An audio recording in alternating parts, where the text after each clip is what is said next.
All right. Well, it looks like we have started. So just want to welcome everybody back to Behind the Band, the show with Rick, Sean, and myself, where we talk about all things cigars and all things us.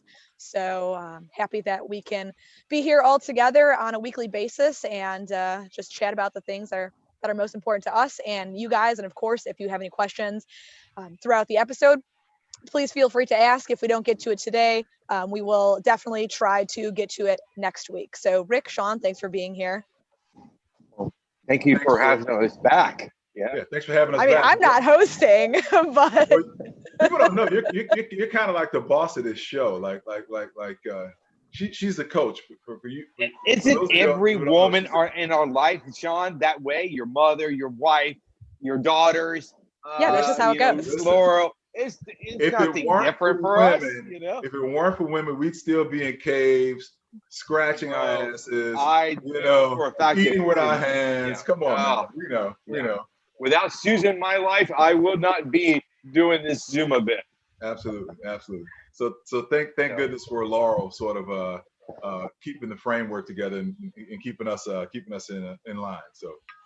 But I want to start by sharing something today. I went to Orlando to work for the first time in 6 months, actual cause, and Laurel, they were excited about Bones, of course, because I was there. Sure. But the minute Missy started to break up your Macanudo, their eyes and ears perked up, and we had some samples, and we're smoking that good sample. And everybody, okay, yeah, bro.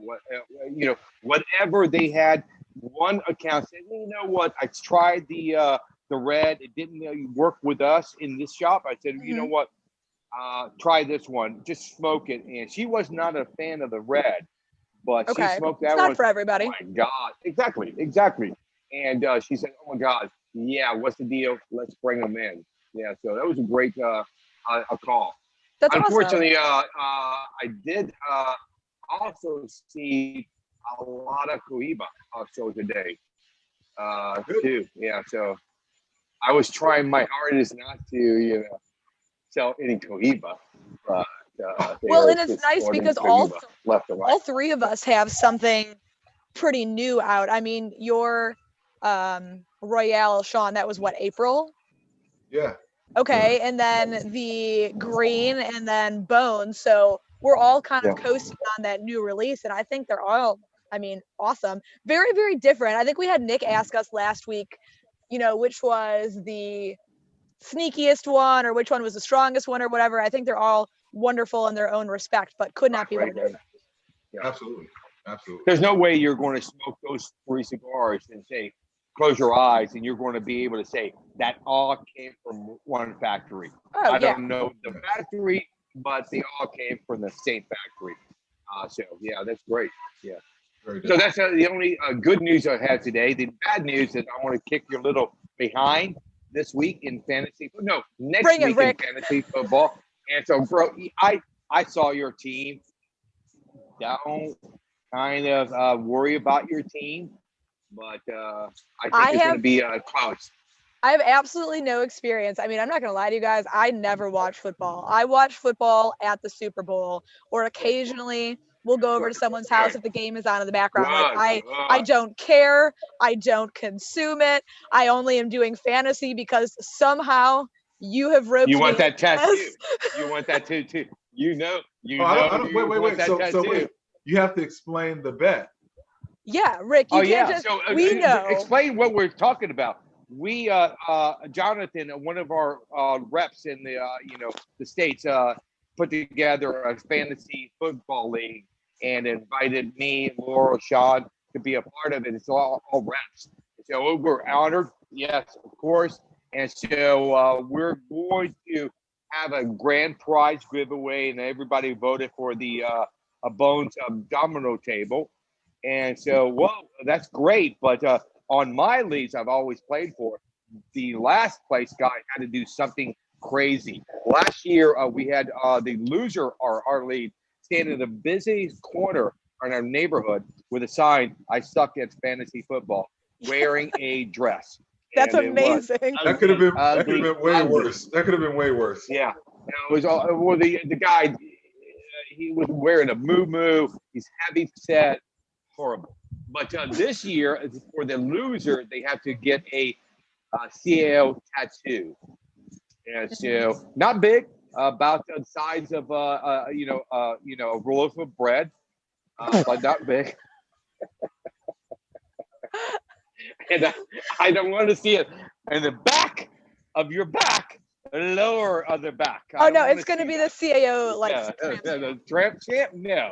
Hey, listen. There's no scenario. I don't care how bad I lose if I lose. That's not happening, man. Bro, I think you would be the perfect guy to either place it right here or an ankle tattoo. Look, I told you where I'm getting the tattoo. Should I lose? I'm gonna get on my neck. Yeah. With a tear. With a tear. It's gonna be right on this finger, Rick. CAO. Number one. Number one. Number one. All right. So where did we leave off last week? Because I was having fun with some of these things we're talking about last week and sharing, kind of what we do and what we like about our jobs and all that. Yeah. Surprise, surprise. We got off on a tangent and ran out of time. I mean, that's going to happen again. One never anticipated that happening. Okay. But yes, before we get into this, what are you guys all smoking today? It looks like Sloan and the Royale. Yep. Doing the Royale. Yeah. Okay. Right now. Yep. Yeah. So I regret this decision now, but I decided to support Rick today and smoke the Oriana. You're just getting your mind right for the tattoo. Yep. Yes. I have to convince myself that it's all going to be okay. But yeah, I'm going to kick your butt at fantasy on Sunday. Right this week? No, next week. Next week. She's all over it. You see that, right? Next She's all Thursday. over it. All over it. Yeah, I'm definitely going to spend all this time, with my starting lineup. Call me if you need any help. Call me if you need any help. You guys were absolutely of no help at the draft. Some random person at this barbecue I was at came and helped me. Listen, I couldn't help you. It was my first time ever. I had no idea. Oh, was it? Okay. Yeah. Never done fantasy football. It's like Ray Lewis. I played for real football. I never played fantasy football. So I'm legitimately sitting there at the back of this house, on Google, what do I choose for fantasy football? How many of each position do I need? When do I choose? Literally fantasy football for dummies on the Google. Now I'm like, as we were drafting, we're not picking defense. They're like, oh, that's the last thing you get. I'm thinking, no, that's not how you build a football team. You want defense, but I listen to them, so hopefully it works out. We'll see. Yeah, I don't know, but yeah. So last week, I need to time out. I'm going to order a beer right now, so guys, take it over. So I'm going to call my wife and order a beer right now. So, okay, the beer has been ordered. Dude, if your wife comes out of the door with a beer, no. If she doesn't, yeah.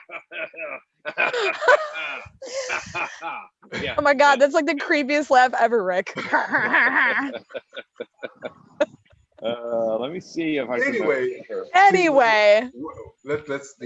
Yeah, so last week we were kind of diving into just getting to know us better as personalities behind the brands. And so, of course, we ran out of time. That's not surprising. We all kind of acknowledge that. But I think, what we started on and kind of dove into was what other brands from the company we would work on and why, what other cigars we really had an affinity for. So let's kind of start this out with, when you guys are doing orders for cigars that you smoke personally, what tends to be your top 5? What do you order for yourself that you always have in stock? That's not our brand? No, our brand. Within the company. Yeah. Within the company, including our brand. Yes. It's kind of hard. I mean, because if you say top 5, I mean, there's always sort of the full range of Cohiba, and if I run out of one, I'm always filling it in. So yeah. Okay, so from how about other lines and not including yours? So for me, it has been the CAO sessions, and specifically the 6x49, right? that size. Mhm. That specifically that one. It's really rich on the palate. A little bit creamier than the others. Not super spicy, but I just kind of like that sort of rich, Right. sort of chocolatey, bright sort of creamy profile. I like that one. The Inspirado Red, specifically, Okay. the Robusto. I like that box fresh Robusto. The El Rico Habano, I think we talked about that. Yeah. That's a great one. Still, the Partagas yellow box, the Lonsdale size. Really? Yeah. The Cameroon, the classic. Yeah. I mean, obviously I smoke a lot of Cameroons, but that size in particular, it's just such a classic Cuban-esque size. Yeah. That's one. And I think that may be the ones I kind of order consistently, but I've worked in the Hoya de Monterey Epicure. I like that one a lot. The new one? Yeah, Okay. with the red and Yeah. I smoked The one. Selection or whatever. Yes. So Okay. yeah. So and then as new stuff comes out, of course, I try that. But as far as stuff that I've consistently ordered, those are a few of them. Okay. Yeah, outside But of you Macanudo, just ordered some basin too, right, Sean? I did, but that's a special release though. Yeah, we can't order those all. You can't order that. Yeah. But I got 2 boxes of those, but that's special release. Okay. Yeah, outside of Macanudo, I always order the La Gloria Collection Reserva. That is not only my favorite La Gloria, probably one of my favorite cigars that we make in the company. Oh my God. Yeah. And Yuri and Ernesto just knocked it out of the park with that. The Sumatra. Yes, the Sumatra. So the Collection Reserva, I do the Hoya Day Tradition from Hoya de Monterey. What is the size of the Lancero from Flathead? I never remember. Is that camshaft? No, piston. Piston, yes. The Lancero of the piston. Probably the Excalibur Cameroon or the CAO Cameroon. I kind of waffle between the two of them. And when I'm feeling particularly bougie, I really like the Macassar. But that's not an all the time order. Order 2 of those boxes. Order away. Everybody thinks it's special release. It's a regular production cigar. I know, but it's just for me, like it's so. What'd you say, Rick? To me, it's a bottle of champagne. Yeah. To me, that is something that I don't put into my garage. But when somebody comes over, I need a special cigar to watch the game or play Bones tonight, and I'll reach for that one because I just think that presentation, that cigar matches my palate. Yeah, for sure. Yeah. What about you, Rick? For me, Series R is always on the shelf in the garage. Partagas Black is always on the shelf in the garage. Getting some love for the new diesel spans of those. The in the garage. No. What's the diesel? The cherry cask? Oh, the cherry cask, yeah, the Whiskey Row. Yeah, that is one of the popular ones in the garage right now. Yeah. And of course, the red or Macanudo, but now they're going away from that because I had a couple of boxes of the green, so they're smoking. Right now, I'm looking at my humidor. I have a box of the bundle of the green. I have the Partagas Black. I have the legendary cigar Excalibur #1, and that cigar is like for a that's cup not of the coffee in the we don't morning. get the Pensado anymore, do we? Wait, no. I remember. No, we don't. But I know how to get that. I know how to get it. Yeah. Yes, I do. I do too. All right, so we do have a question. Somebody asking who wants to be brave enough to declare what the most popular brand is. So as far as Macanudo. like between the 3 bars, Macanudo is the best seller, but it's hard. Whoa. Domestically. If you're talking about premium cigars, you're wrong. CAO is the best-selling line right now. But when you add it in your small cigars, because the Ascots, oh my God, the Ascots are ridiculous. You take off. Yeah. But as far as a line, so Rick's looking for the loophole. Mm-hmm. Oh yeah, yeah. I don't. You know what? I'm still, number two, full line, but number one and a The premium full cigar size line. Yeah, cigar, yeah. yeah. So I had to do. I answered some questions Oh wait, for. I have to interject. Okay. Thank you, Jake. Jake's smoking a Royale. Yes. Um, Go. I had to answer some questions for a Dutch tobacco magazine last week, and they were talking about like the market abroad, and I had mentioned that CAO had just more recently surpassed Macanudo in the European market. And I was like, yeah, but that's because Rick's been there, hitting it hard with events and stuff. So, Rick, when things are open back up, I'm going to campaign to go over to the European market, and Macanudo will reign again. You know what? Sean was very close to going this year, right, Sean? I would have been going next month. Wow. I would have been in Canada in June. Okay. Past June. Yeah. Now, how does that work with the Cohiba name? Fair enough. He was going to launch you're going to launch not the Cohiba. My blend. Oh, okay. Awesome. Awesome.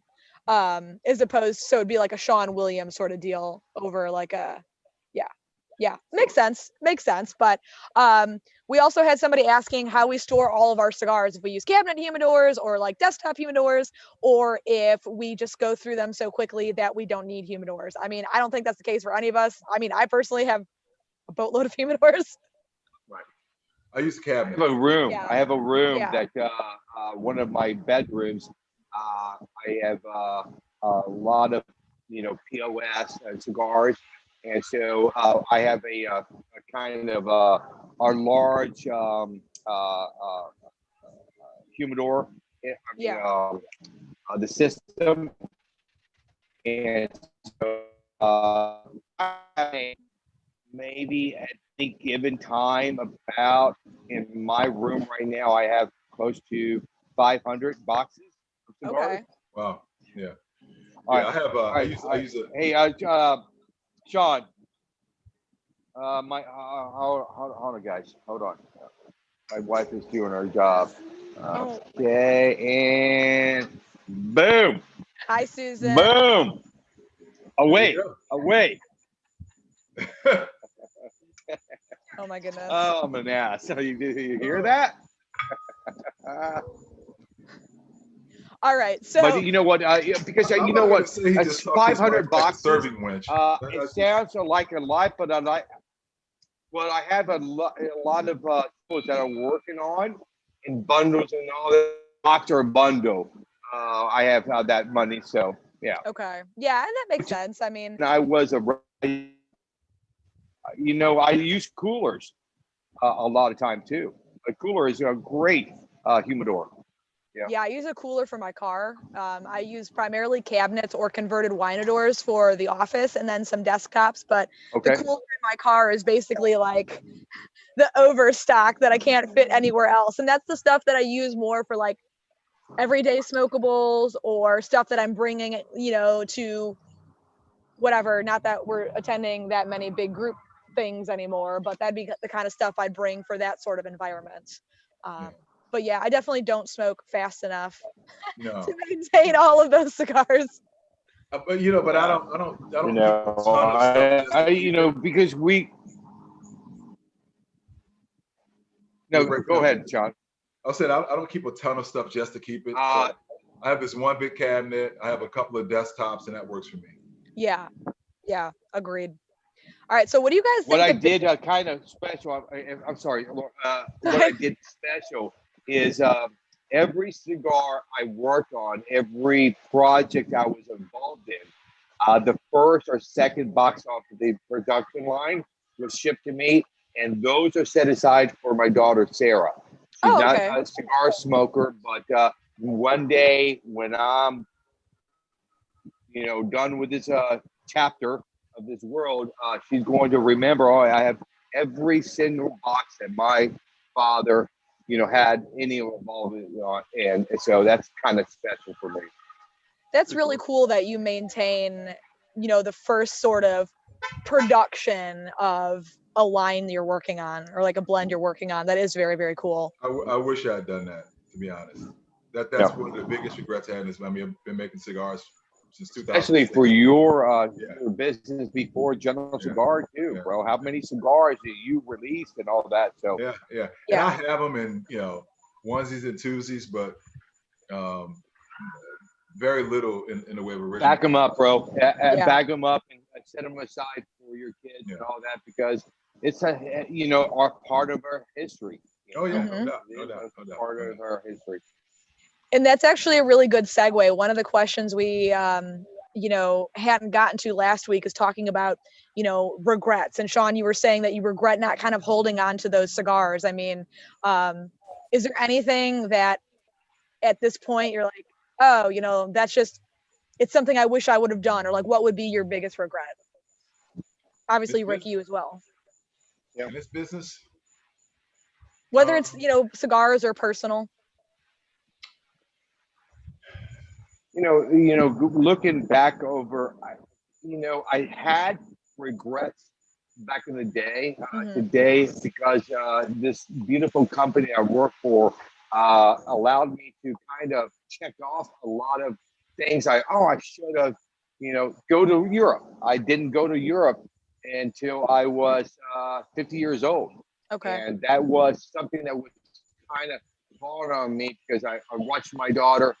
She's traveled the world, and I remember some of my friends when they were in college, they're going to Europe for that summer and just hiking and all that. And I never could afford or take the time to do that because I Mhm. was working and when they were in school. And so one of my regrets back in the day was not traveling as much yeah. as I thought I wanted to, Okay. for sure. So I guess, and I don't want to come off like, and I've been pretty transparent. If anybody's ever, interacted with me during an interview or seen an interview, I've made a gazillion mistakes in this business. So it's not like I feel like I have any regrets. I did everything right. It's not so much that. There are periods. You kind of look back, over a few years. And say, man, I wish I hadn't done that, or I wish I had done this. And I did that a lot. Yeah. But then it kind of came full circle, for me to be in this position. So then I think, now I can look at everything I did, even if I did, a bad distribution arrangement or I certainly had, this one particular product release that I totally shit the bed on. I didn't do that right. But even with that, I kind of look at all of it and think that all those things sort of happen for me to learn from them, grow from Agreed. them, kind of really, really, Oh, really for understand the sure. landscape. Yeah.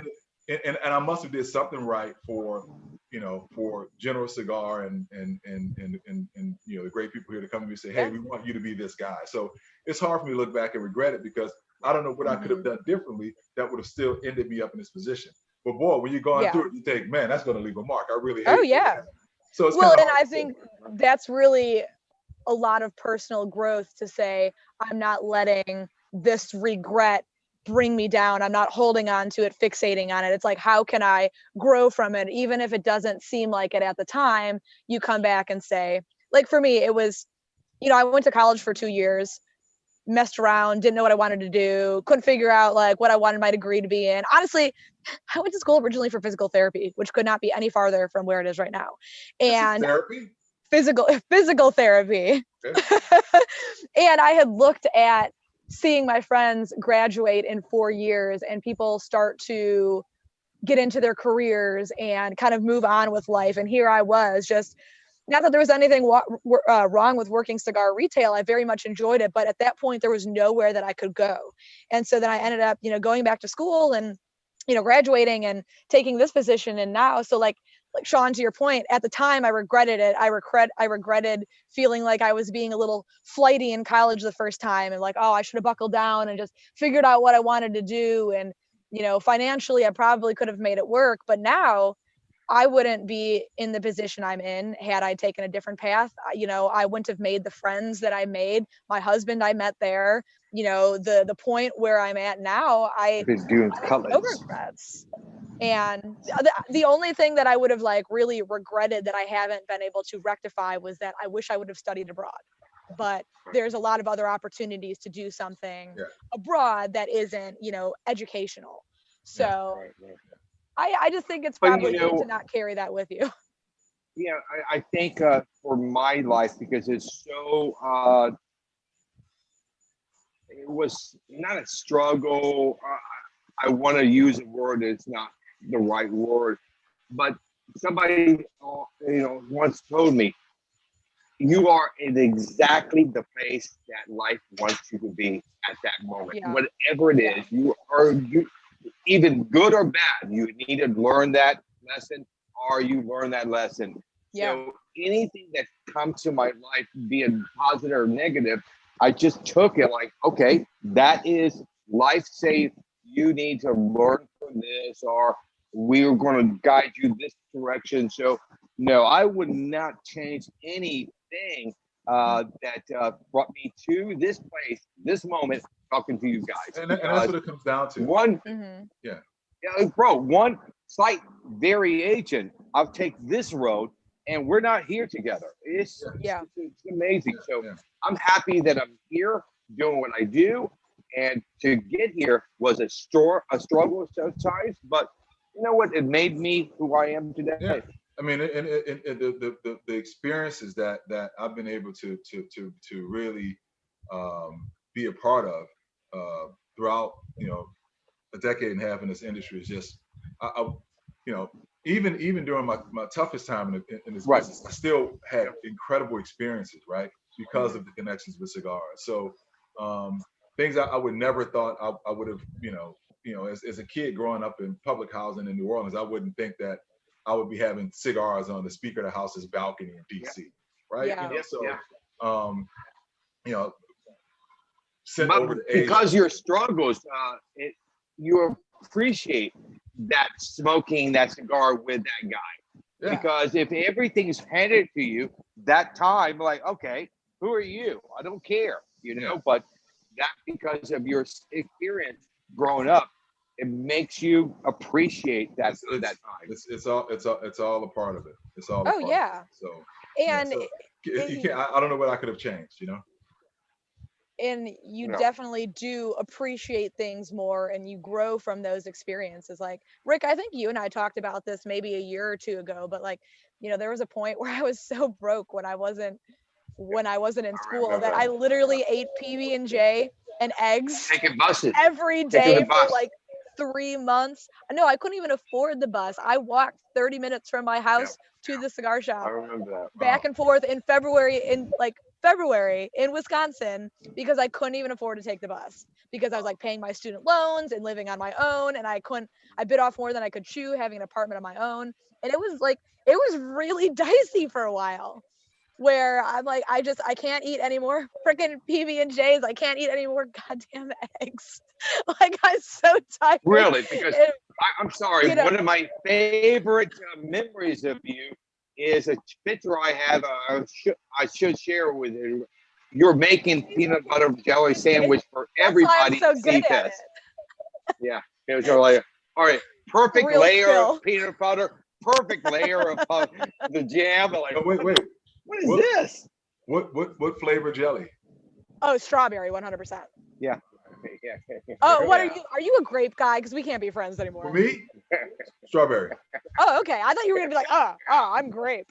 Like, it has to be the preserves, because I need the little crushed up strawberries, you know. Yes, I like the little seeds in there too. I don't like just the straight whatever gelatin. Okay, you want the texture. Let's talk about that. I'm sorry, if you're an expert of jams, John, what's the difference between jelly, jams, and preserve? Because when I'm selecting, I've never realized what one I know has chunks in it.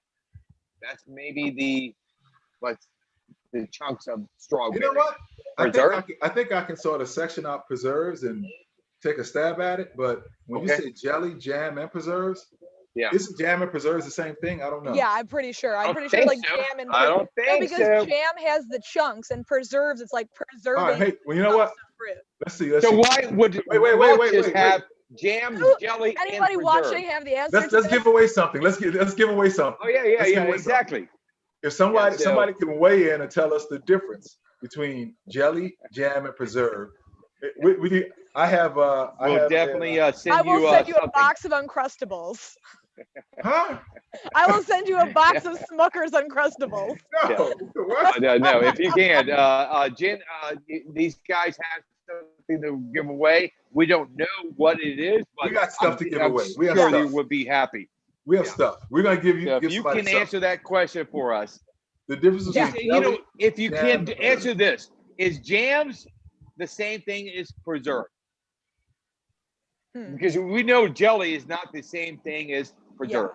Like, I'm not super picky when it comes to jelly. I prefer strawberry, but like my husband is very particular. He will only eat strawberry. So if we go out and they only have like grape and mixed fruit, I'm always relegated to eating those because I don't care as much. Whereas he's like strawberry or bust. So like I'm pretty open. The only thing I really don't like is marmalade. Like I think marmalade is stupid, but that's just me.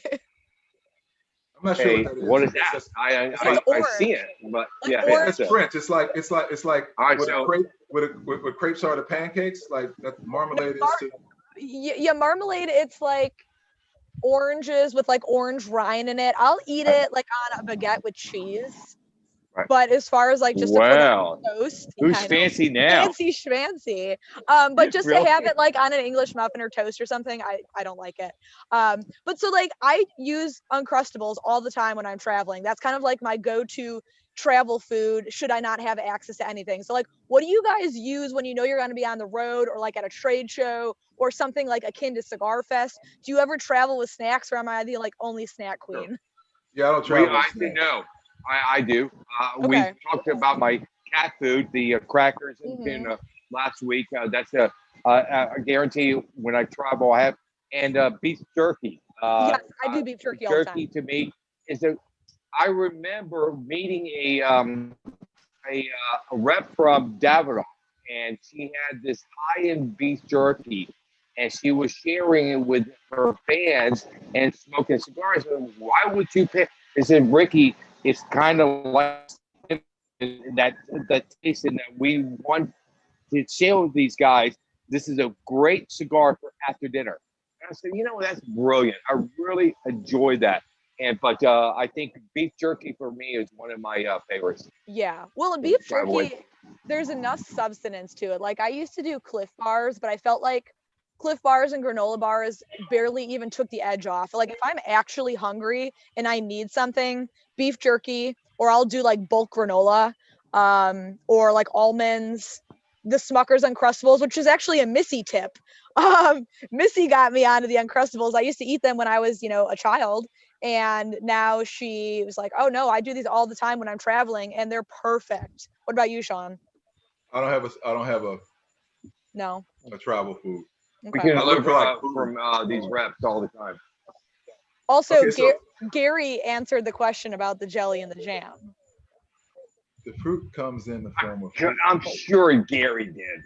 All right. You don't win anything, Gary. You don't win anything. Gary, What's quit the trying to brown nose. Yeah, I don't know why he weighed in. So what's the And difference? Brian Empson just gave us a Britannica.com link. Well, we could have done that, sir. Oh, don't give him attitude. He's trying. So it looks like I just want the answer. here, Anthony Grant said jams. The fruit comes in the form of fruit pulp or crushed fruit, and jelly, the fruit comes in form of juice. So jelly is more of like a juice-based, almost like gelatin, whereas jams and preserves, again, I feel like are probably the same, one and the same. And that's more of like the chunky fruit where they're actually getting the sustenance from like the crushed fruit rather than like the juice. All right. So this is the question. Mm-hmm. With your PB&J, with your strawberry preserves, what cigar in your portfolio would you follow it up with? Oh, wow. Now, wow. are you guys crunchy or peanut butter, or crunchy or creamy peanut butter? I'm creamy. No, no. Yeah, it's just creamy. Crunchy, and then white or wheat. We have to know all the. No, it's your PB&J. White, so however white. you do it, I'm going to say what my PB&J would be like. Wait, this is yours. Okay. See, I do wheat bread. What crunchy would you peanut pair butter, that with? Strawberry. So your perfect PB&J What do you sandwich. pair it with? What cigar in your portfolio would you finish that off with?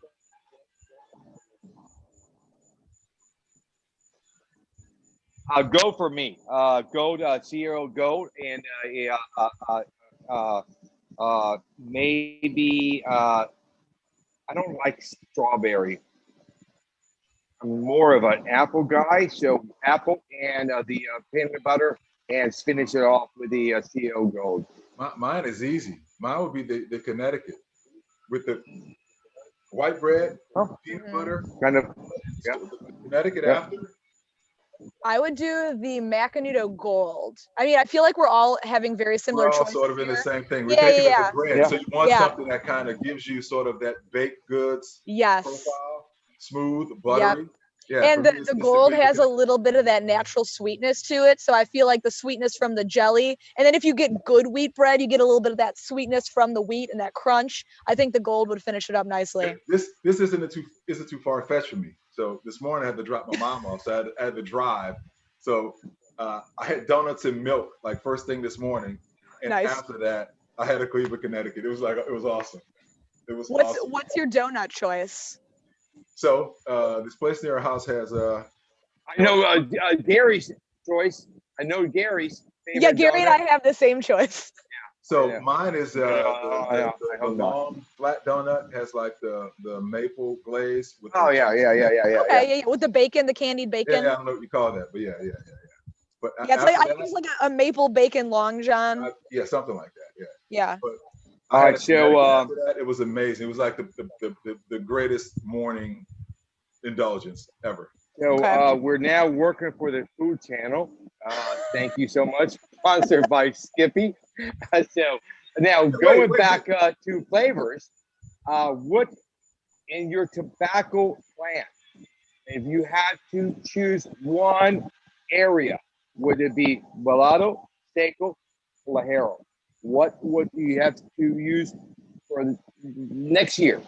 Only blending with Lajero, Seco, Velado. You could wait. So let's break this down.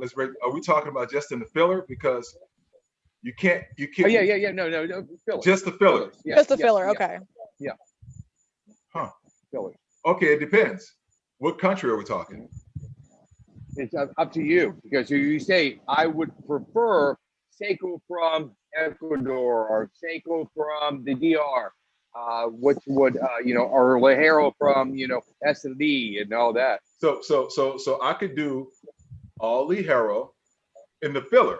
Mm-hmm. All Ligero Jalapa. It would be pretty linear, but still you get some flavor. Yeah. But the binder would have to be Peruvian Seco, because you got to help with combustion, right? And then the wrapper. Yeah, too much Lajero is not going to burn. Yeah. Again, we know that. You say, I have a lot of Lajero with some Lotto to keep it lit and all that, but your number one, section of that tobacco plant is going to be Lajero.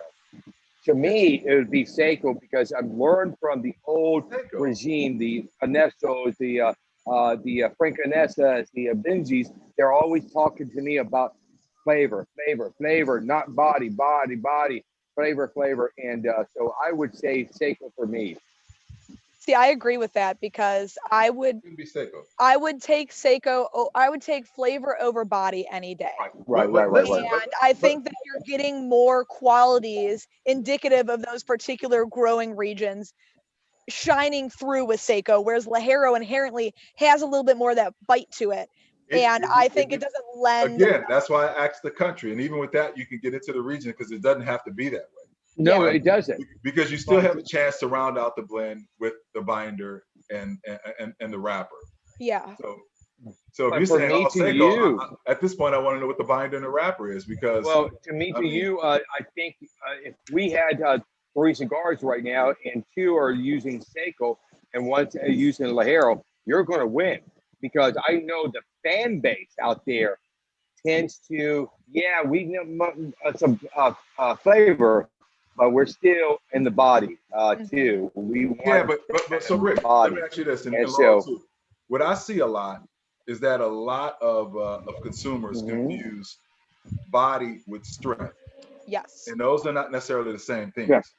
So I wasn't saying Ligero just because I wanted strength. I mean, I want body, I want flavor, and then you know, I hope that you can kind of, you know, tamp it down a little bit with the binder and the wrapper. I'm not a big fan of a strong cigar. Now, if a cigar has flavor and complexity and nuance, and oh, by the way, it happens to be strong, I'm okay with that. But Yeah. the last thing I'm looking Yeah, for I in a love cigar is that. a I nicotine love that. rush. Exactly. Yeah.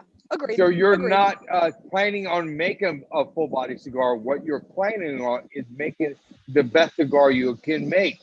If Absolutely. it has body, okay, body is, Yeah. you know, but for this project, for this cigar, I use these, you know, fillers, and it happens to be all Ligero or, you know, 70% Ligero.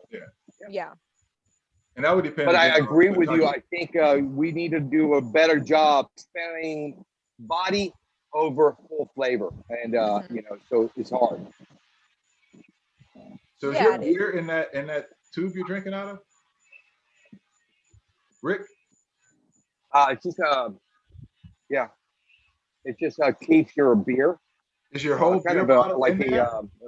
the yeah, the best thing I've ever bought at what was it, Bath and Beyond. Yeah. Yes. Okay. Yeah, so, all right, so let's go to. I'm sorry, Laura, I'm Oh, taking it no. over, but I think it's interesting. What would be your perfect cut to your cigar? Are you a guillotine guy? Are you a V cut? Are you, you know, the thumb guy? Thumbnail. What is your best opening for your cigar, and why would you suggest that opening for that cigar? Laura? I mean, I think it depends on the cigar, honestly, Right. but Yeah. I would say that not even 90%, like 100% of the time that I am just doing a traditional cut, like on a standard Vitola, I just use my thumb, unless it's the Inspirato Black, because that cap is so freaking thick, I can't do it. I have to use a cutter. You know, if it's a Torpedo or a Perfecto or something a little bit more obscure, I'll use a guillotine, but I very rarely use a V cut and almost never use a punch unless that's the only option. I've never, you know what? I Strictly agree. guillotine. Yeah, I don't use punch or V or none of that stuff, man. I mean, Yeah. No, you know what? I have one of these cutters right now that has the V cut and the, you know, the regular cut, that a little cutter that you just put. This thing. Yeah. So what I'm doing now is a great cut is using the V cut 2 times. So in an X. And because I believe that when you use a punch, this is from Benji, the punch guys are more of the guys that want that kind of a draw, not because they manufacture, because they think that concentrated smoke is better. I believe the more air you can get through your cigar, the cooler your smoke is, the more flavor. Yeah. So that's the reason I kind of typically cut with my nails, or now using that double V cut to open it up and really have that airflow too. Cut the head and leave a bit of the shoulders, so to speak. So, and I also like to feel the tobacco on my tongue. Yeah. I definitely agree that you need the shoulder. I hate overcuts where it's flush with the rest of the cigar and it's almost squared off. Like for me, it's not a pleasant smoking experience. Well, and also there's more chance of the cigar coming unraveling apart. And because your glue is. That's why I never use a punch, man. You use a punch, man. It just I was at a shop in Phoenix a few years back, and there was some new cutter that was developed, not by any of, I don't think it was any of like the major companies like Cigar or Lotus or whatever, but it was like 2 pinpricks. Oh, I've seen that, yeah. And it was very odd, so I thought I would try it. And as far as draw, I was surprised how open the draw was, considering it was only the 2 little points. But the cigar actually burned unevenly. It burned faster along the sides that had the pricks, and it burned slower along the sides that didn't. I was like, interesting. Makes sense. Yeah. So you remember that cigar called the Chisel? Do you remember that cigar called from the LFD? Chisel? Yeah. Yeah, yeah. Yeah. And somebody taught me the method he used was do A the punch. punch and the top Yeah. and the Yes. bottom, a Yes. punch. So I tried it, Yeah. fantastic. But I typically would never use a punch, Yeah. typically. So one of the weirdest ways I saw somebody smoke a cigar, do you guys remember, it might still exist, the egg from Drew Estate? Yeah, yeah. Okay, so it looks like the snake that ate a mouse, and it was like thin, really fat, thin. Well, instead of lighting one end and then lighting or then smoking through the other, somebody actually punched the middle and then smoked it through both sides and like smoked it inward. Okay, good. Yeah, yeah. Yeah. That's Okay. unique, you Next Yeah. know. question. Okay, Next also But you good know, segue. What's the worst advice you've ever received? Just in general. Yeah, but let's relate it to cigar smoking because I would not have taken that advice and smoked that cigar that way. hmm, Yeah. Well, I don't know about enjoy every advice. cigar that you ever make. You're like, really? That's your advice to me to make a cigar for myself? No, no, I can't do that. So I remember with my training, always make the cigar you want to smoke. Hmm. I Okay, once had somebody tell I me that can't I should take always that. Yeah, I should always no, smoke a cigar on yeah. an empty stomach so you can feel like you really get the full effect of the cigar. I'm like, that's a terrible idea.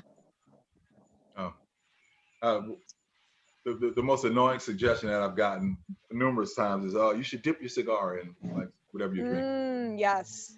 Yeah. Yes.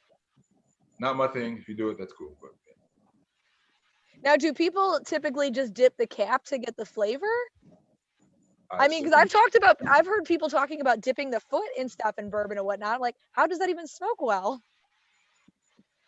No, I think it's just the head of your cigar, and you get that flavor of the bourbon or the the rum you're dipping it in. It's kind of cool, but I think it gets gummy, and I think Yeah. when you wet the tobacco like that, it's kind of tends to interfere with your jaw, your smoke, and all that. So I typically don't do that. Yeah. Yeah. Not, I mean, not judging. If you do that, have at it. no, and everybody's got their little idiosyncrasies of how they do something. I mean, I've seen Beauty about people, cigar smoking. yeah, I've seen people lick entire cigars before Okay, lighting that's gonna them. That's yeah. gross. Yeah. Yeah. Um, Like what you want to do? You think you're going to moisten that cigar? Yeah, is that the minute yeah, you light it, all your spit is yeah, dried up.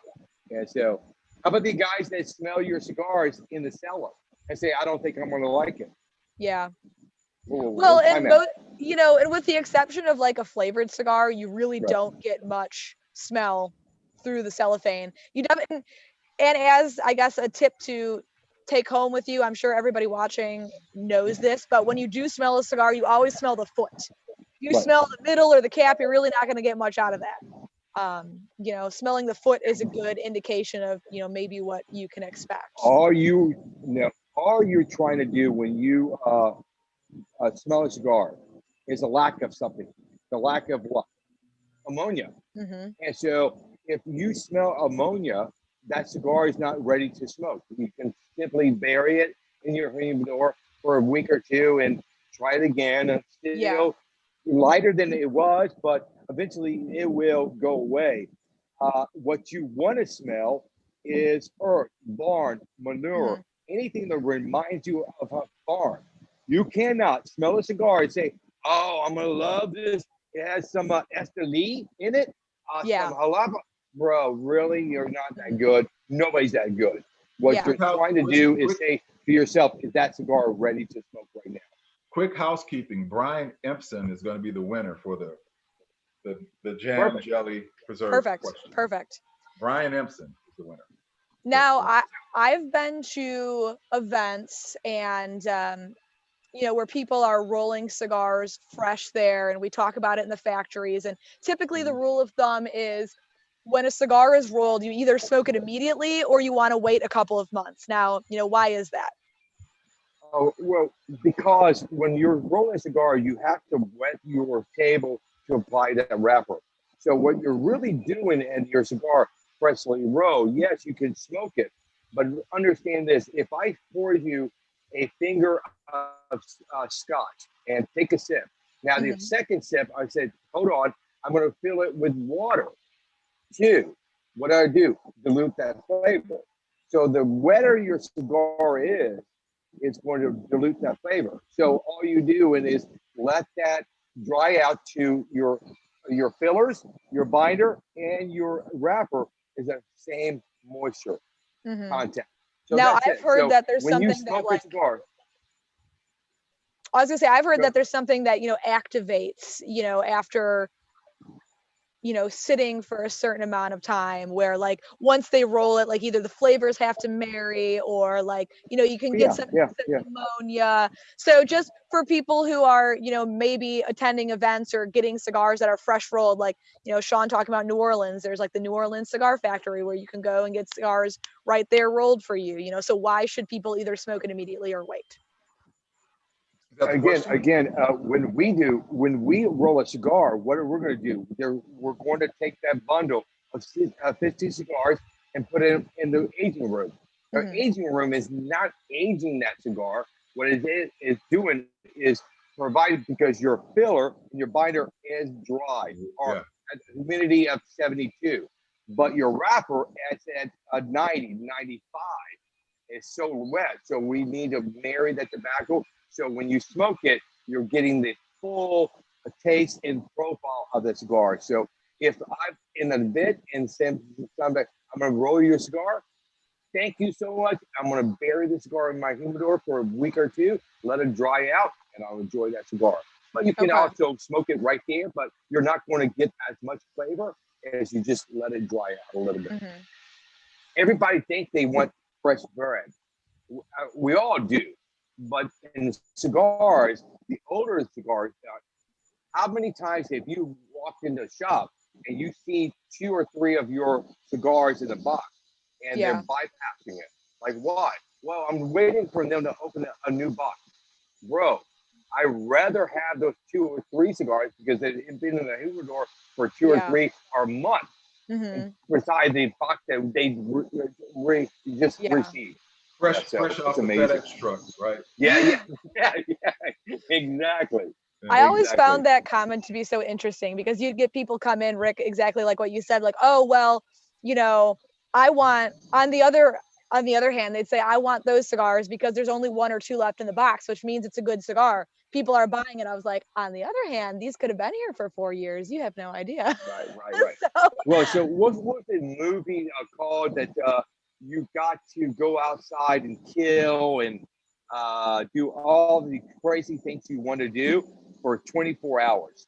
And then you have to go and live your life again and another month to come. So there's a movie, but I would love a day every year that we can really say what we have in our brains when somebody approaches it. Well, I know that really, yes, a great question. Let me guide you this way because we can't yeah. say you're so wrong. You're so wrong. Like, may I Oh, this speak great question. candidly here? You're incorrect. Yeah. So, but is our job is to be able to talk to anybody and everybody, meaning the cigar geek that thinks he knows everything about cigars, yes, and also talk to the guys that, bro, this is my first cigar ever, and we have to change our look, our presentation, our question, our answer to everybody's coming up to us, Hmm. and so you can't just blank. This is the way I'm going to talk to everybody. You can't do that. You have to be able to, kind of, that's a great question. Let me tell you what I've been taught and what I Yeah. believe. Not saying that you're wrong, but this is what I believe and I've been Yeah. I was having an interesting conversation with somebody taught. over the weekend talking about, what I did and everything. And she's like, do you feel like your position it's something you can be trained for? And I think that question can go either way. Like, yes, the weeds of the cigar education and the blending and the technicalities, yes, but I think kind of Rick, kind of, going off of your point here, there is a certain skill set that we all possess that I don't think can be learned. It's just a natural thing, like talking to people, being open, being able to read the room, read somebody's personality. I know if I can, if somebody comes in and I can be a little punchy or, give them a little Exactly. attitude. Read your room. People come Read your in and, room. where they're a little bit more reserved or they don't want to be corrected. And that's always tricky too, and saying like, I don't want to tell you you're doing something wrong or you need to change what you're doing. But for future reference, if you are overcutting a cigar, you can risk unraveling it, or these are the reasons you shouldn't. So, I mean, I definitely think there are things that can be learned, but to a point, what we do is very much dependent on our natural personalities. We Well, you all also had can't teach someone teachers. to love cigars, right? Exactly. Right. There's a certain passion that you have to bring to this industry Yeah. to be effective, and you can't teach that part. Yeah. And the ability to share the information, because how many teachers have you had in your life in school that they know the book, they know it from the beginning to the back, but they didn't have the ability to communicate what they know. Yeah. And so, yeah, so just because you know everything about cigars, do you have the ability to answer that question to that guy that thinks he knows everything, and also to the guy that doesn't know anything? And that is our changing our colors that we have to react to.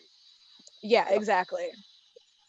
And All right, it's getting down to the time. I know it's getting down to the Can we time. just Okay, there yap was and a wait? question talking about storing cigars in the humidor.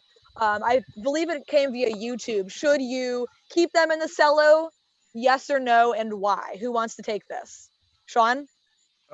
It sort of depends, right? If this is a cigar that you going into and say, hey, I really want to age this cigar, for some special experience or the cigar special, and you really want to age the cigar as opposed to storing the cigar.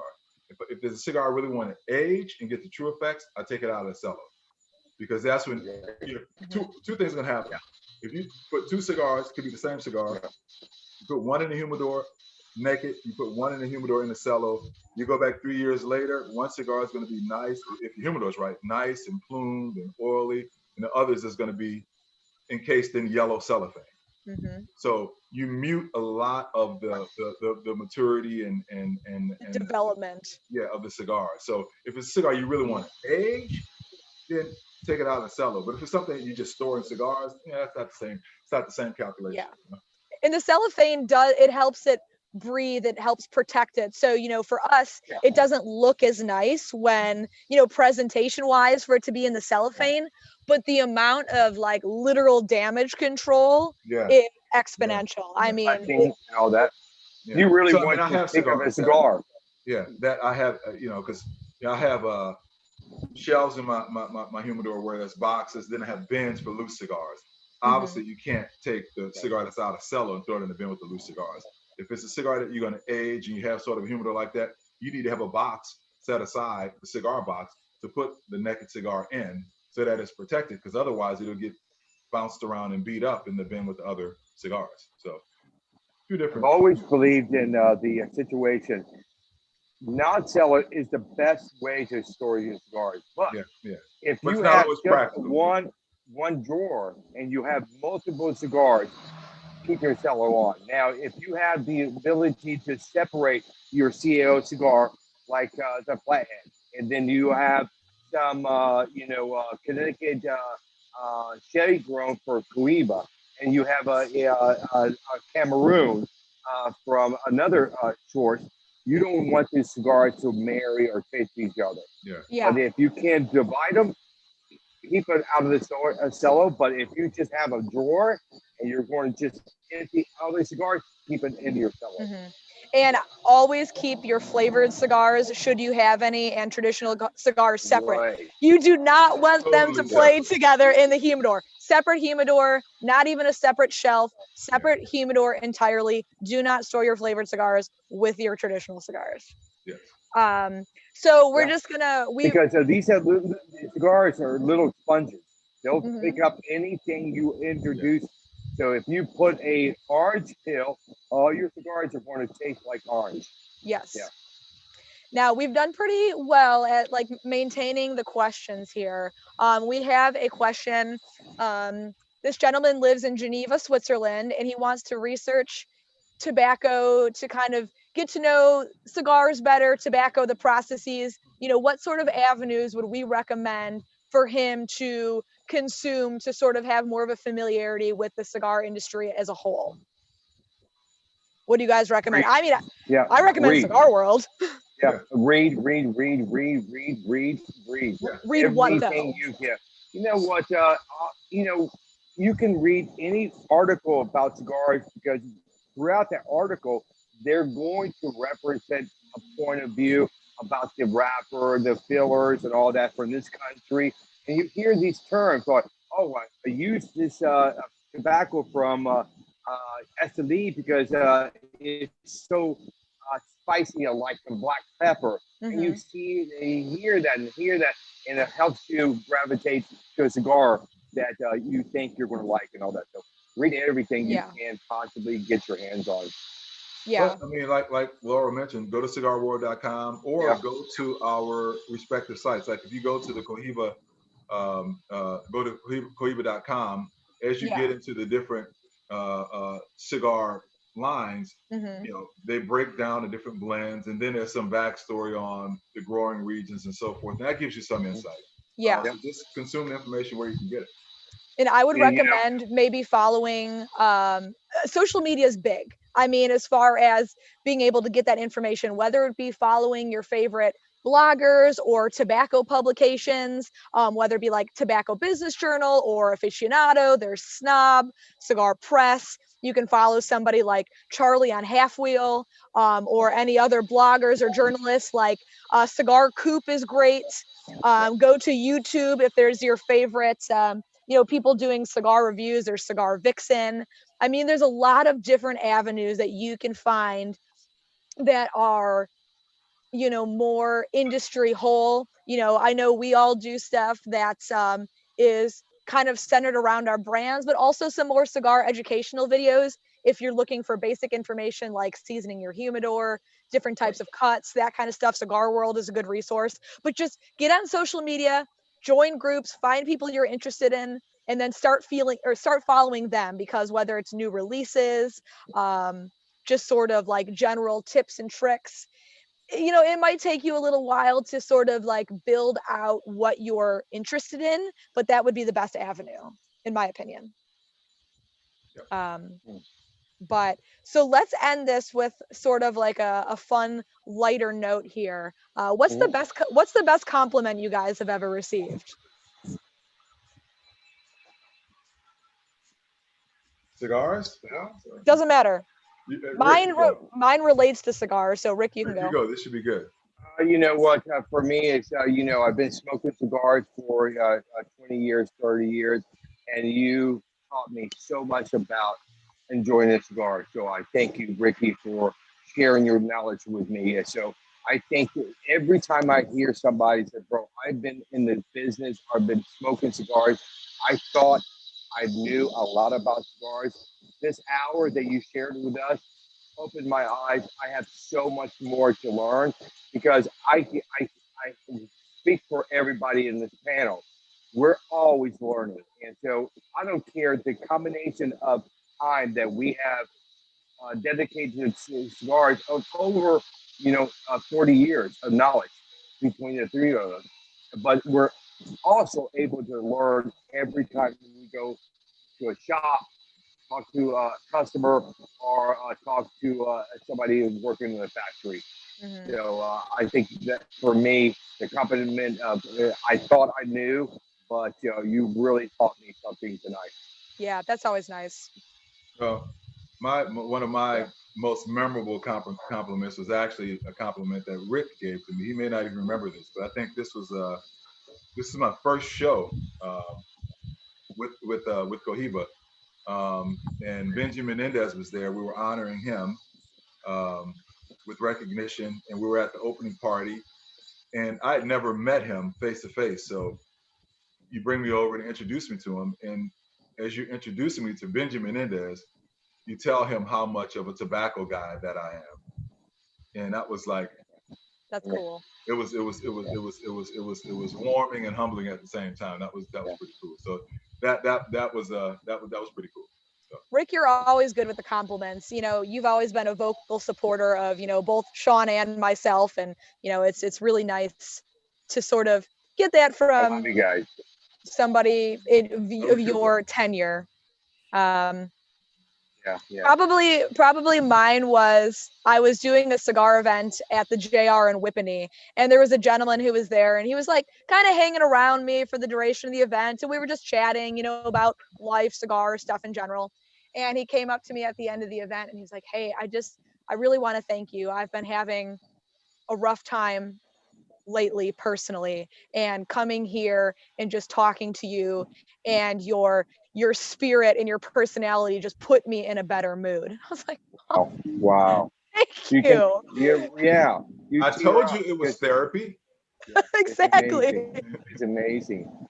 It's amazing that we can connect with these people, and then we can share an hour or two with them, and they forget about life. They forget about problems and work and all that, and the chaos that we're living through right now.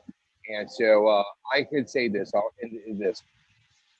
I work with you guys, and I'm so proud mention your name, and when I mention your name and the smile that appears on that person's face. Oh, I met Laurel. I met Sean. What a great person, bro. It's like I don't know. It's like a child of mine. I'm like, really, thank you so much. And so I am very proud of you guys and the journeys that you took to get where you're at today. And so it's amazing. It's amazing what we do for a living. It is amazing that we're in this really industry. Cool. It really is. It brings people together, and the friendship that we're going to make throughout this is friends that we're going to have the rest of our life. Yeah, for sure. It makes me feel like the cool kid when somebody's like, "Oh yeah, the last event here was Rick or Sean." I'm like, "Oh yeah, Sean's such a good dude," or "Oh, like Rick's so cool, he knows everything," and it makes me feel special. I'm like, "Oh yeah, I know Rick, like I know Sean." Yes. You just feel proud to be associated with Benji and Ernesto and all that. I think you're know my name. Associated, Laurel. This is the crew. It's true. Crew. Well, and the thing is, we do this because we want to, because we all, you know, we can have these conversations and it's fun and we get along, and you know, it's not like we're doing this because we feel like we have to, because and it's just enjoyable to have those people that you can connect with, and you have friends not only that are coworkers. Absolutely. And so for that reason, people that are tuning in, we're sorry that we get off on tangents a lot, not talking specifically about Cohiba or Macanudo or CAO, but this is about show is not it's behind the band. This is it's about together, how these guys affect us. So hopefully along the way we throw out a nugget that you can learn from. But this show is not about teaching you about something. It's just trying to open the door and say, this is who we are. This is what makes us tick. And so hopefully you enjoyed the show. I do. I'll be back next week, and I look forward to it. And guys, thank you so much for doing this yet again with me, and I look forward to next week. And maybe we can get through a whole page of questions next week. Yeah, it's abandoned our first sort of like rubric. So maybe next week is the topic of food. I think we all can get into some food stories and what we do behind the scenes, and grilling and cooking and partying and all that. So it's very important to me. On that note, I have some leftover Lou Malnati's deep dish pizza for dinner that's calling my name. Thank you, everybody. I'm doing a BOT tonight, so. Nice. Sean, what about you? Thank you. I haven't figured that out yet, but I'll work on it. All right. Have a good night.